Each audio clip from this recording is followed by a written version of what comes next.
Hello and welcome to this special edition of Fast Track here in Nepal. I'm Rajan Datta. Now, this is a country with a rich history and culture, but right now it's going through a period of great transformation. A new republic, a new government, and a new desire to make tourism a driving force in the future of this, one of the world's poorest nations. Later in the programme, we get an insider's view of how to make the most of the capital, Kathamndu, and we meet a remarkable man on the verge of an amazing achievement, climbing the world's tallest mountain for the 20th time.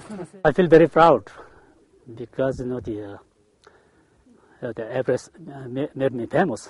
But first, in this country of 27 million people, sandwiched between the two Asian powerhouses of India and China, tourism is seen as the key to opening up this country's potential in far-flung rural communities.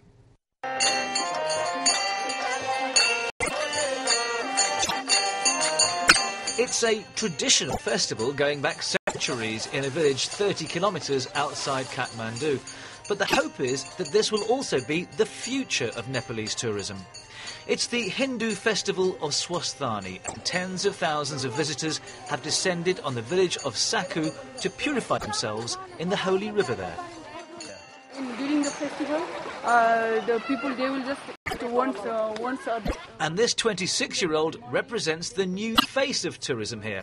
She's not an official nor a politician, but a local who's been involved with community work in her birthplace since she was 14 years old, helping to run IT classes for the youth, mentoring women in the marketing of their wares and promoting tourism.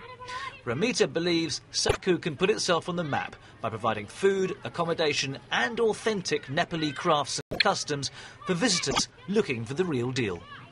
Many people are involved in handicraft and they are making like knitting, woolen handicraft, like hats, like gloves.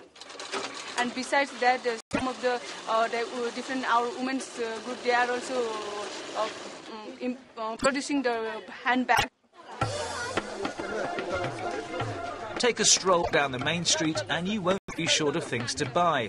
Nepal can't compete with its giant neighbours in mass manufacturing, but tourism and unique locally produced goods can earn good income for people here. I think it's getting close to local people, really, that you can't do when you're in a big city or part of a package tour. My interaction with the locals has been absolutely lovely here, very, very friendly and warm, and with just a few words of the language and some big smiles, you can get a long way.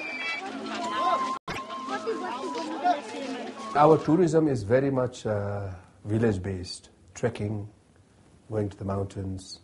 So the tourism in Nepal is not Kathmandu-centric, it's really going out. So it really helps the rural areas.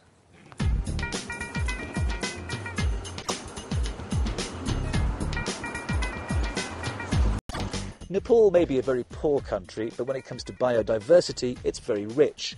The climate ranges from subtropical to Arctic within the space of 150 kilometres. And for trekkers, there are 2 plus points to emerge from the peace process.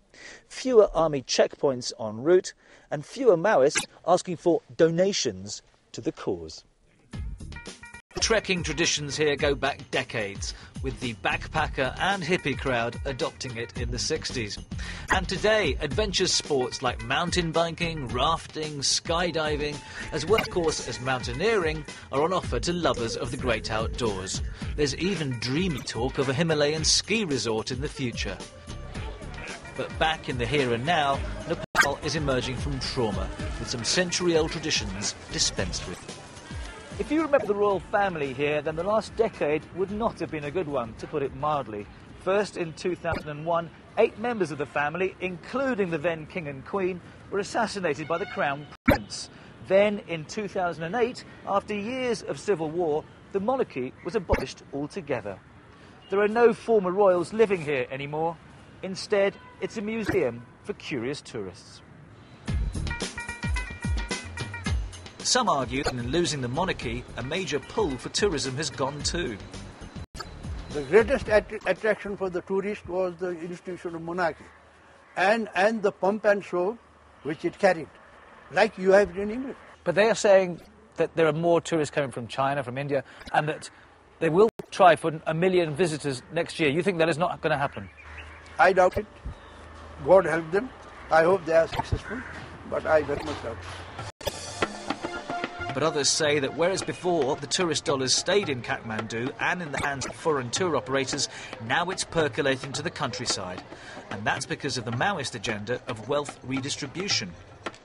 But while the sovereignty of Nepal may have changed, basic amenities can be as fragile as the peace. Driving is hazardous here, to say the least. This is Nepal's international airport in Kathmandu. It's charming but chaotic and not really fit for 21st century air travel. The good news is they're planning to build a new one outside the city. The bad news is they don't know when it'll be ready. While we were in the country, power cuts were blighting many parts for 12 hours at a time, and water and fuel shortages persist. But China is bringing new routes and airlines to Kathmandu, and major roads are being built. On one hand, we are very dependent on tourism. On the other hand, because of the lack of enough funds, the government has other priorities, and that is definitely a big problem for us to ask the government to put all their money in tourism infrastructure. So in a way, we have to probably go out and tell the world that Nepal is physically challenging, but it's emotionally very rewarding. There are some positive signs leading up to Nepal 2011. In December, tourism from China rocketed up by 51%. Attempts are underway to prevent political conflict and, in particular, crippling strikes derailing tourism. In the old days here, there used to be a saying: there are only 3 religions in Nepal: Hinduism, Buddhism and tourism. And people from all strata of Nepalese society want the last of those 3 faiths to be reaffirmed. Like my ping-pong opponent, who's a student in the morning and sells statues in the afternoon in this square. He has only one request. Congratulations. For please making a peace in Nepal. It's better for everybody, me too, also for every Nepali people, for every world people, because our country is a symbol of the peace country. Yeah, you know, the Buddha also born here, so we need the peace here. It's impossible to ignore the obstacles still facing Nepal today, but this country is blessed with such beautiful scenery and generous people that you have to take your objective hat off and wish this country all the luck in the world to achieve its target of 1 million visitors by next year.